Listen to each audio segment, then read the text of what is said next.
Hi hello welcome back to my channel cherry and shoe wonders. ఆ channel subscribe చేసుకున్నాను, support చేసిన వాళ్ళందరికీ చాలా థ్యాంక్స్ అండి. ఈరోజు నేను మీకు మినప వడలు ఎలా ప్రిపేర్ చేసుకోవాలో చెప్తాను. మినప గారెలు అని కూడా అంటారు.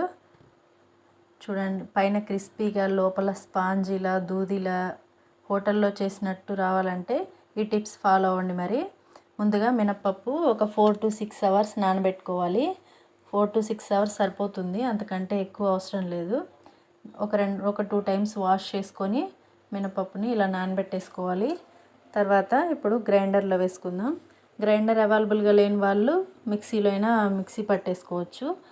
కాకపోతే ఒకేసారి ఎక్కువ వాటర్ వేసేసుకోకుండా పిండికి సరిపడా కొద్దిగా వాటర్ యాడ్ చేసుకుంటూ పిండి గట్టిగా రుబ్బుకోవాలి.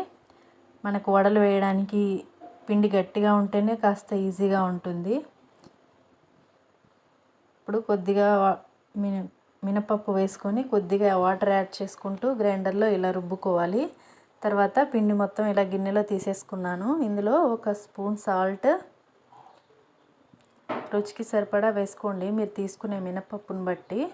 అలాగే ఆనియన్ కట్ చేసి పెట్టుకున్న ఒక ఆనియన్, 2 పచ్చిమిర్చి తరుగు, కొద్దిగా కొత్తిమీర తరుగు, అలాగే ఒక 1/2 స్పూన్ సోడా వేసుకున్నాను. సోడా ఇష్టం లేని వాళ్ళు వేసుకోకపోతే వదిలేయండి. పిండినంతా ఇలా ఈక్వల్గా మొత్తం కలుపుకోవాలి. చూసారు కదా, పిండి ఇలా ఈ క్వాంటిటీలో పట్టుకోవాలి. మరీ లూజ్గా కాకుండా మరీ గట్టిగా కాకుండా. ఇందులోకి చట్నీ ప్రిపేర్ చేస్తున్నాను. ఒక 1/2 కప్పు పొట్నాలు, 1 కప్పు పల్లీలు వేసుకున్నాను.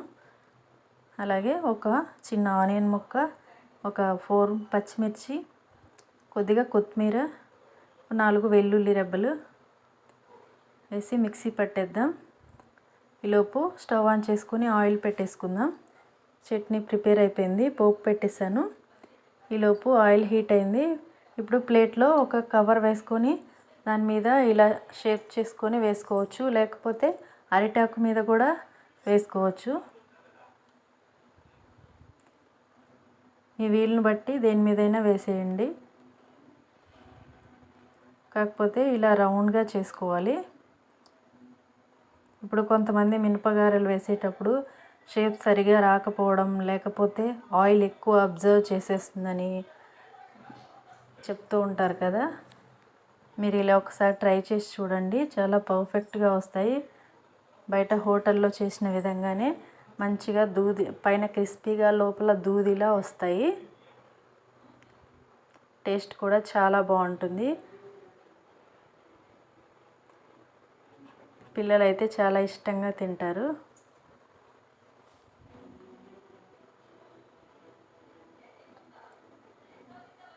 అంతే అండి, ఎంతో ఈజీగా చేసుకునే మినపగారెలు లేదా మినపవడలు రెడీ అయిపోయినాయి.